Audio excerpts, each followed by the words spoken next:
सभी प्रिय विद्यार्थियों को नमस्कार। अपन लोगों ने कल चैप्टर स्टार्ट किया था बहुलक, और बहुलक के अंदर आपको इसके मैंने एक तो डेफिनेशन समझाई थी।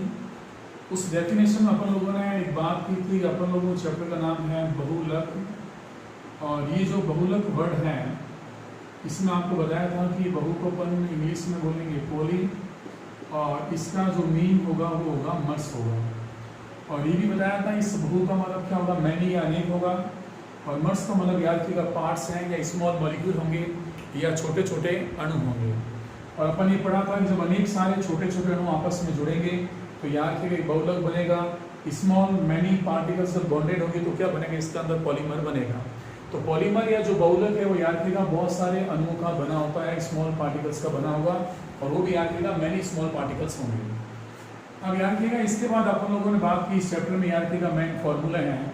तो याद रखिएगा अभी तक जो मैं आपको पढ़ा रहा हूँ किताब में, इसमें डायरेक्ट पॉलीमर के स्ट्रक्चर दे रखे हैं, बहुलक के सीरीज रचना सूत्र दे रखे हैं। तो अभी मैं आपको वो नहीं पढ़ा रहा हूँ। जैसे अपन लोगों ने याद रखिएगा कल बात की थी, इसमें लिखा था पॉलीथीन। तो याद रखिएगा पॉलीथीन लिखा था, आपको बताया था इस पॉली, और पॉली का मतलब क्या होगा, एन होगा। इथीन का बताया था मैंने, याद रखिएगा CH2 डबल बॉन्ड CH2। तो आपसे मैं वापस एक बार और कह रहा हूँ कि आपको याद रखिएगा मैं बहुलक या पॉलीमर बनाना सिखाऊंगा।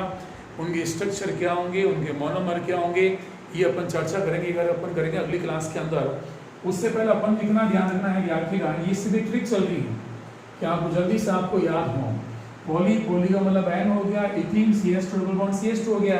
अब इसका नाम आपको मैंने क्या बताया, इसका नाम होगा इथीन होगा। तो याद रखिएगा ये मैं भी जानता हूँ, ये एक मोनोमर है। जो इथीन है CH2 डबल बॉन्ड CH2, ये एकलक या मोनोमर दे रखा है।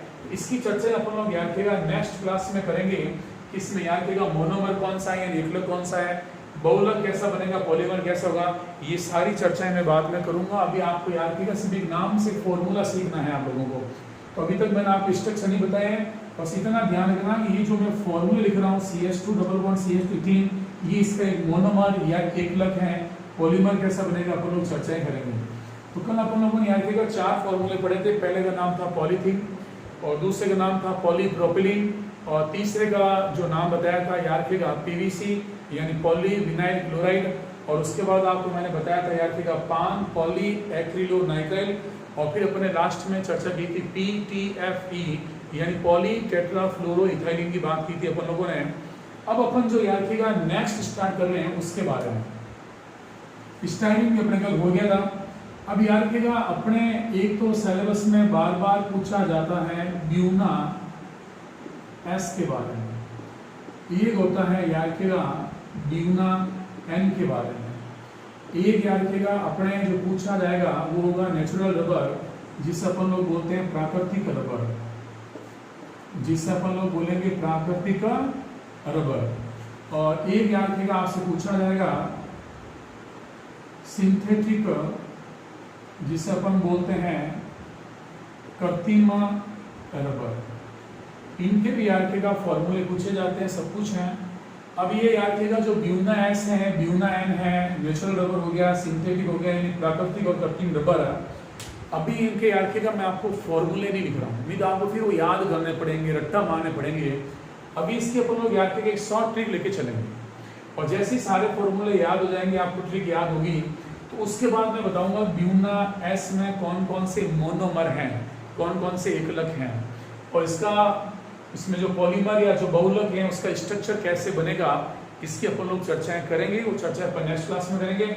अब इतना सा लोग ध्यान रखिएगा कि अपने पास में जो ब्यूना S हो गया और ब्यूना N हो गया, और उसके बाद याद रखिएगा नेचुरल रबर हो गया या जो सिंथेटिक रबर हो गया, इन चारों में याद रखिएगा एक फॉर्मूला काम आता है, जो कॉमन फॉर्मूला है वो फॉर्मूला है याद रखिएगा ब्यूटा 1,3 डाइईन है। याद रखिएगा बोर्ड में अगर ब्यूना S हो, चाहे ब्यूना N हो, या नेचुरल रबर हो, या सिंथेटिक रबर हो, प्राकृतिक या कृत्रिम रबर हो, तो इन चारों में याद रखिएगा इतना सा ध्यान रखना होगा ब्यूटा 1,3 डाइईन काम आएगा।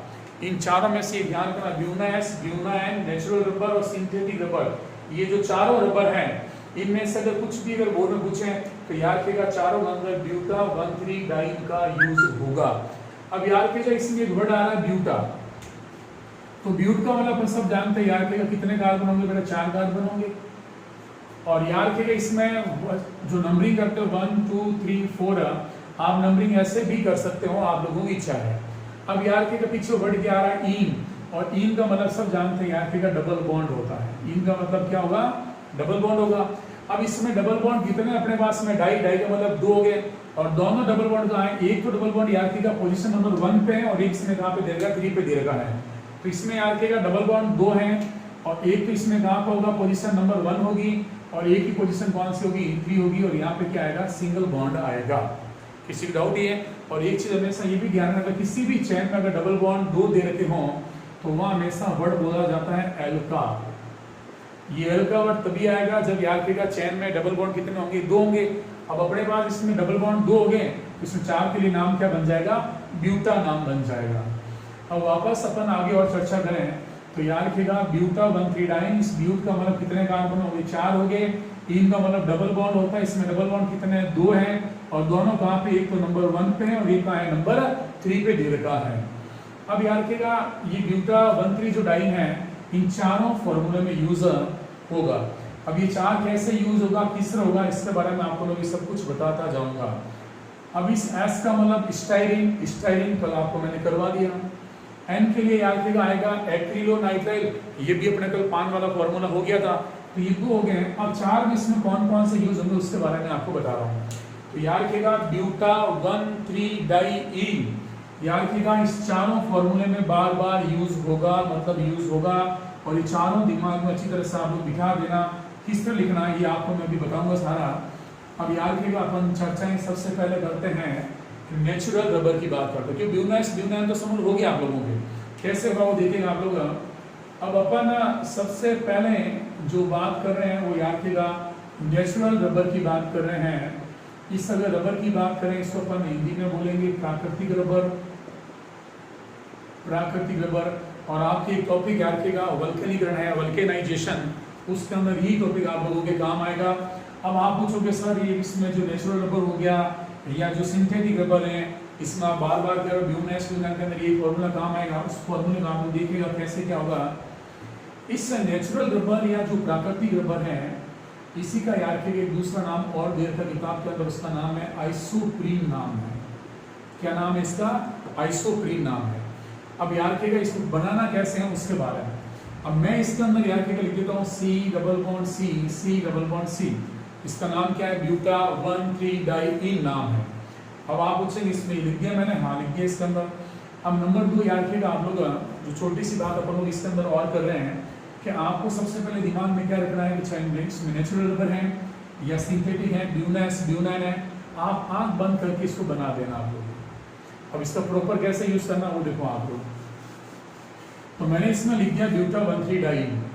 अब यार फिर आप लोगों ने केमिस्ट्री जब पढ़ी होगी जिसमें जीओसी फर्स्ट है, जीओसी सेकेंड है, जो 11th क्लास के अंदर आती है, जनरल ऑर्गेनिक केमिस्ट्री, तो वहाँ आप लोगों ने पढ़ा होगा यार फिर अपने पास हम लोग चैन 4 कार्बन की हो, या इसमें चैन 3 कार्बन की हो सकती है, और चैन यार का 5 कार्बन की भी हो सकती है, वो डिपेंड करेगा उस टॉपिक पे।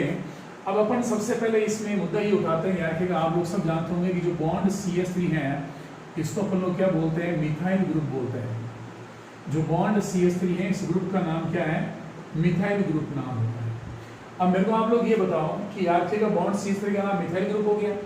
अब आपके पास चैन इसमें यार का 3 कार्बन की है या 4 कार्बन की है या 5 कार्बन की हो, ये यार का चैन का इनिशियल फर्स्ट कार्बन हो गया, ये कौन सा हो गया, सेकंड कार्बन हो गया, तो ये प्रारंभिक पहला कार्बन है, और ये यार का प्रारंभिक कौन सा है, दूसरा कार्बन है। अब इसी तरह अगर मैं यहाँ से स्टार्ट करूं तो ये अंतिम पहला है, और ये कौन सा है, अंतिम दूसरा कार्बन है।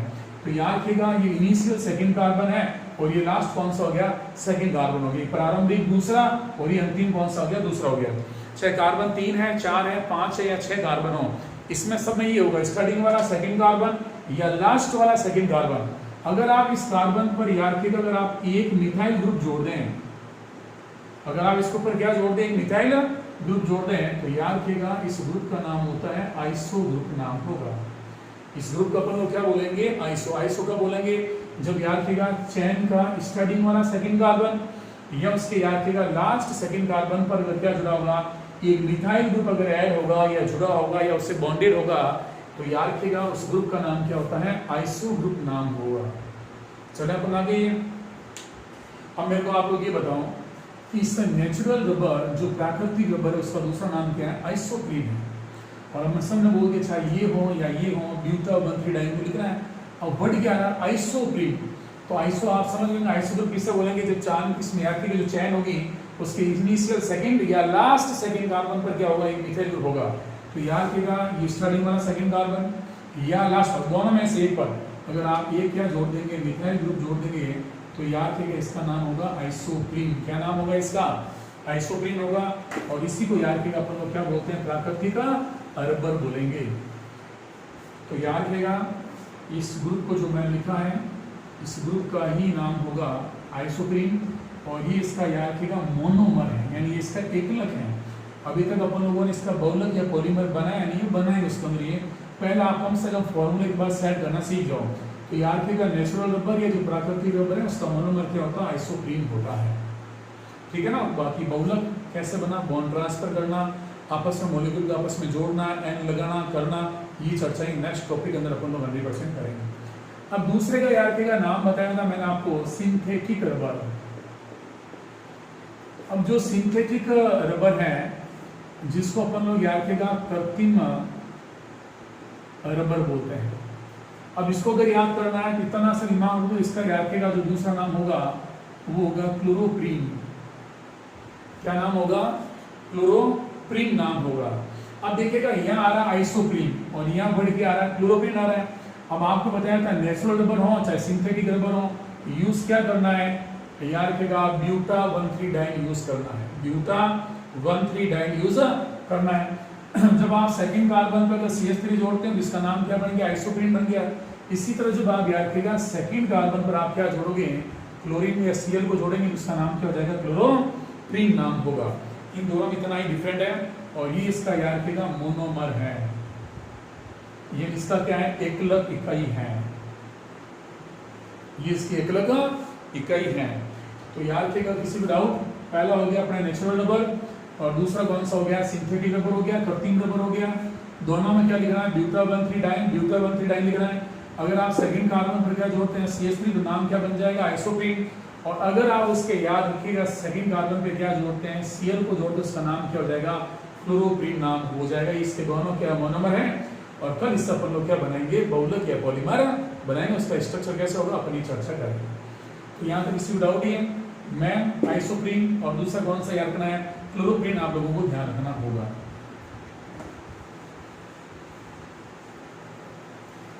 तो ये तो याद रखिएगा अपन लोगों ने इन दोनों की बात की है। अब याद रखिएगा एक नाम अभी मैंने जस्ट लिखा था ब्यूना एन, और एक नाम जो मैंने लिखा था वो लिखा था ब्यूना एस लिखा था मैंने। अब एक तो ब्यूना एन है और दूसरा याद रखिएगा ब्यूना एस है। अब अगर मैं आपसे कहूँ होता है ऐसा बिल्कुल नहीं, ट्रिक है, बस थोड़ा जल्दी से याद हो जाए, लंबे समय तक चलें। और अपनी कोशिश ये होनी चाहिए बोर्ड के अंदर जो भी हमें प्रश्न दे रखा होगा हम उस प्रश्न को पढ़कर ही आंसर निकाल दें, हमें ज्यादा इसमें याद ना करना पड़े, उसके लिए है। अब पहला इसमें एक वर्ड आ रहा बी, इस बी का मीन आप ध्यान रखिएगा ब्यूटा-1,3-डाइईन है। इसमें भी बी आ रहा है, इस बी का मतलब अपने पास में क्या होगा? ब्यूटा-1,3-डाइईन होगा। अब इसमें याद रखिएगा साथ में दिया हुआ एस, उस एस का मतलब होगा स्टाइरीन। उस एस का मतलब क्या होगा? स्टाइरीन होगा। इस एन की बात करें, इस एन के लिए आएगा एक्रिलोनाइट्राइल। ये अपन लोगों ने याद रखिएगा कल चर्चा की थी पान के अंदर, तो उसका नाम था पॉली एक्रिलोनाइट्राइल। तो जहाँ एन है उस एन का मतलब याद रखिएगा क्या होगा? एक्रिलोनाइट्राइल होगा।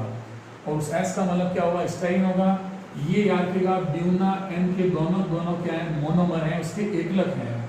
और ये याद रखिएगा दोनों क्या है? ब्यूना एस के एकलक या मोनोमर है। तो याद रखिएगा सिंपल सा है, ब्यूना एन इस बी यानी ब्यूटा-1,3-डाइन, एन एक्रिलोनाइट्राइल, एन यानी साइनाइड के लिए आएगा, ब्यूना एस, बी का मतलब ब्यूटा-1,3-डाइन और एस का मतलब क्या होगा? स्टाइरीन होगा। तो अपन कल क्या करेंगे इसमें ब्यूटा-1,3-डाइन प्लस स्टाइरीन दोनों के लिखेंगे फॉर्मूले, आगे उसमें एन लगाएंगे, बहुत सारे मॉलिक्यूल लेंगे, उनको मैं फिर बताऊंगा कैसे बॉन्ड ट्रांसफर करके आपस में जोड़कर आपको ब्यूना एस का स्ट्रक्चर बनाना है और किस तरह ब्यूना एन का स्ट्रक्चर आप लोगों को बनाना है। तो ये याद रखिएगा आपके लगभग सारे जो एडिशन पॉलीमर हैं, जो योगात्मक बहुलक हैं, उनके मैंने आपको सिर्फ फॉर्मूले बताए हैं। अगर फॉर्मूले याद हैं तो चैप्टर याद करने की आवश्यकता बिल्कुल आप लोगों को नहीं रहेगी, ये अच्छी तरह से आप लोगों को याद होने चाहिए। अब याद रखिएगा कुछ 5-6 फॉर्मूले हैं जो वापस कोई ऑर्गेनिक संबंधित हैं और आप लोगों ने पढ़ रखे होंगे। अब इसमें याद रखिएगा अगली अपन जो एक चर्चा कर रहे हैं, अब मैं इसमें याद रखिएगा यहाँ बना रहा हूँ बेंजीन। इधर भी मैंने क्या लिख दिया है, बेंजीन। इसमें याद रखिएगा एक टॉपिक जो ओम्स गैप है, और ये जो दोनों बेंजीन मैंने बनाई है, इसमें एक का नाम तो है थैलिक एसिड और एक का नाम है टरथेलिक एसिड और ओम्स गैप। ये सारे याद रखिएगा डाई कार्बोक्सिलिक एसिड है। कौन कौन से? ओम्स गैप, थैलिक एसिड और टरथेलिक एसिड। डाई कार्बोक्सिलिक एसिड अगर बात करें कार्बोक्सिलिक एसिड की तो उसका फॉर्मूला क्या होगा? बॉन्ड COOH होगा। इसका भी फॉर्मूला क्या होगा? बॉन्ड COOH होगा। अगर किसी भी अगर आपको लगे याद रखिएगा ऑर्गेनिक कंपाउंड या क्रियात्मक समूह में अगर बॉन्ड COOH कितने हों, 2 दे रखे हों, अगर ये 2 का ग्रुप अगर आपके पास में, उसका नाम क्या होगा? डाई कार्बोक्सिलिक एसिड होगा, और वो ही अपने पास में है। थैलिक एसिड भी क्या है? डाई कार्बोक्सिलिक एसिड है। टरथेलिक एसिड भी क्या है? डाई कार्बोक्सिलिक एसिड है। इसका मतलब याद रखिएगा ऑक्सैलिक एसिड है, मेलोनिक एसिड है, सक्सिनिक एसिड है, ग्लूटेरिक एसिड है और एडीपी का एसिड है। ये सारे अपने पास में क्या है? डाई कार्बोक्सिलिक एसिड है। अब याद रखिएगा अगर दोनों कार्बोक्सिलिक एसिड पड़ोसी कार्बन पर हो, अगर दोनों कार्बोक्सिलिक एसिड क्या हो, पड़ोसी कार्बन पर हो, तो उसको अपन लोग क्या बोलते हैं? थैलिक एसिड बोलते हैं। अब देखो नाम क्या आ रहा है? थैलिक, इसमें साइलेंट रहेगा PH।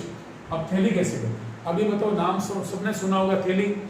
अब थैली में याद रखिएगा 2 कस होती, दोनों का होती है 5 होती है। ऐसा कभी भी नहीं होगा याद रखिएगा थैली में, ऐसा इसमें कभी भी नहीं होगा भाई थैली में 1 कस ऊपर और 1 कस नीचे होती, दोनों का होती है हमेशा पास में। चाहे थैली प्लास्टिक की हो, चाहे थैली कपड़े की हो, सब में कसे का होती है, पास में होती है। अगर ये दोनों कार्बोक्सिलिक, जब थैली आएगा ना, दोनों कार्बोक्सिलिक एसिड का पड़ोसी कार्बन पर हो, चाहे दोनों यहाँ पर हो, चाहे दोनों यहाँ हो, चाहे दोनों यहाँ हो, तो उसका नाम क्या हो जाएगा? टरथेलिक एसिड। अब यार अगला कौन सा है? टरथेलिक एसिड है। इसमें भी कार्बोक्सिलिक एसिड याद रखेगा 2 दे रखे हैं। अब अपन याद रखेगा मारवाड़ी में जाते हैं ना, टीरे मतलब होता है लटकना, कहाँ लटकता है? हमेशा नीचे की तरफ लटकता है। तो अगर इसमें याद रखेगा कार्बोक्सिलिक एसिड अगर कहाँ दे रखा है, अगर नीचे दे रखा है, कहाँ दे रखा हो, इसके अपोजिट में हो, तो उसका नाम याद रखेगा क्या होगा? टरथेलिक एसिड नाम होगा। तो याद रखिएगा एक तो हो गया थैलिक एसिड और दूसरा कौन सा हो गया? टरथेलिक एसिड। दोनों के कार्बोक्सिलिक एसिड है। अगर दोनों पड़ोसी कार्बन पर हो, चाहे इधर हो, चाहे इधर हो, यहाँ हो, तो उसका नाम थैलिक एसिड है। अगर दोनों अपोजिट हो, चाहे इधर हो, चाहे इधर हो या इधर हो, उसका नाम क्या होगा? टरथेलिक एसिड नाम होगा। अब ये दोनों इसमें अपने कहाँ काम आएंगे? अपने कोर्स में याद रखिएगा 2 फॉर्मूले हैं। एक का नाम तो है टेरिलिन, दूसरा नाम होता है डेक्रोन, उसमें काम आएंगे। और एक अपने याद रखिएगा गिलपटल नाम है। ये जो 2 बहुलक दे रखे हैं, ये जो 2 पॉलीमर हैं, उन दोनों के अंदर ये एकलक या मोनोमर के रूप में काम आएंगे। इनके साथ एक फॉर्मूला और काम आता है जिसका नाम होता है इथाइलिन ग्लाइकोल। Ethylene glycol. अब याद रखिएगा ये इथाइलिन ग्लाइकोल, टरथेलिक एसिड और जो अपने पास ये थैलिक एसिड हैं, इन तीनों को अपन मिलाकर जो तीनों फॉर्मूले याद होंगे, मोनोमर याद होंगे, तो आप इससे टेरिलिन या डेक्रोन और गिलपटल आप आराम से बना सकते हो। अब ये फॉर्मूला बनाना है, इसको भी याद नहीं करना, एक सिंपल सा प्रोसेस है। वर्ड आ रहा है एथिलीन या इथाइलिन, तो अपन सब जानते हैं, याद रखिएगा एथ का मतलब कितने कार्बन हो गए? 2। इस इन का मतलब क्या होता है? Double bond.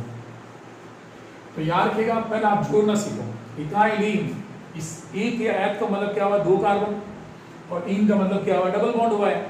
अब आप लोग याद रखिएगा सभी जानते हैं कि अपन यहाँ लिखेंगे CH2, यहाँ भी क्या लिखेंगे CH2। कार्बन की वैलेंसी 4 होती है। इस कार्बन यहाँ 2 बॉन्ड बनाए, पीछे रह गए 2, तो अपन लोगों ने CH2 यहाँ भी लिख दिया CH2। अब 2 एटम के बीच याद रखिएगा बनने वाला फर्स्ट बॉन्ड कौन सा होगा? सिग्मा होगा, और दूसरा कौन सा होता है? पाई होता है। सिग्मा और पाई की बात करें तो याद रखिएगा पाई बॉन्ड इसमें क्या होता है? वीक होता है। वीक होने का रीजन क्या होगा कि याद रखिएगा जैसे अपने पास ये भी एटम है और ये भी एटम है, यानी परमाणु, और ये भी क्या हो गया? परमाणु हो गया। अब इसका भी याद रखिएगा p ऑर्बिटल और इसका भी क्या होगा? p ऑर्बिटल, यानी p कक्षक, इसका भी क्या आएगा? p कक्षक। जब दोनों के बीच में याद रखिएगा साइडवाइज ओवरलैपिंग होती है, सम पार्श्व होती है, अपन होगा, तो दोनों के न्यूक्लियस या नाभिक के बीच में क्या होगा? खाली जगह छूट जाएगी। जिसके कारण ये बॉन्ड कैसा होगा, वीक होगा। और ये बॉन्ड याद रखिएगा, इसकी डायरेक्शन होती नहीं, अभिशात्मक होता है, कि बॉन्ड कैसा होता है, कमजोर होता है। और आपने पढ़ा होगा जब एक पाई टूटेगा तो क्या बनेगा, याद रखिएगा 2 सिग्मा बनते हैं। जब एक पाई अपने पास टूटेगा तो याद रखिएगा क्या बनेगा, 2 सिग्मा बनेंगे। अब वो 2 सिग्मा आप चाहे ऐसे बनाओ, चाहे इस तरह बनाओ या इस तरह बनाओ, आप लोगों की इच्छा है। तो ये तो होगा इथाइलिन का। अब याद रखिएगा पीछे बढ़ा रहा ऑल, अपन केमिस्ट्री सब लोग पढ़ते हैं, चाहे याद रखिएगा ऑल जो सफिक्स है या अनुलग्न है, ये किसका होता है, अल्कोहल का होता है। किसका होगा, अल्कोहल का। जो अपन लिखा ना अल्कोहल, इसमें याद रखिएगा अल्कोहल का जो अनुलग्न है, जो अल्कोहल का सफिक्स है, वो हमेशा क्या होता है, ऑल होता है। तो ऑल इसका क्या है, सफिक्स है, यानी इसका अनुलग्न है। तो याद रखिएगा वर्ड क्या रहा, ऑल। ऑल किसके लिए आएगा, अल्कोहल के लिए। और अल्कोहल का फॉर्मूला क्या होता है, बॉन्ड OH होता है। तो आप इसकी याद रखिएगा दोनों वैलेंसी पर क्या जोड़ दें, OH को जोड़ दें आप लोग। तो इसका नाम होगा इथाइलिन ग्लाइकॉल। तो याद रखिएगा फर्स्ट क्या ध्यान है, इसमें ethylene CH2 double bond CH2, ये कौन सा सिग्मा और ये कौन सा पाई। अब एक पाई बॉन्ड टूटा तो 2 सिग्मा बन गए, और दोनों पर आप लोग क्या जोड़ दें, OH और OH, उसका नाम क्या हो जाएगा, इथाइलिन ग्लाइकॉल नाम होगा।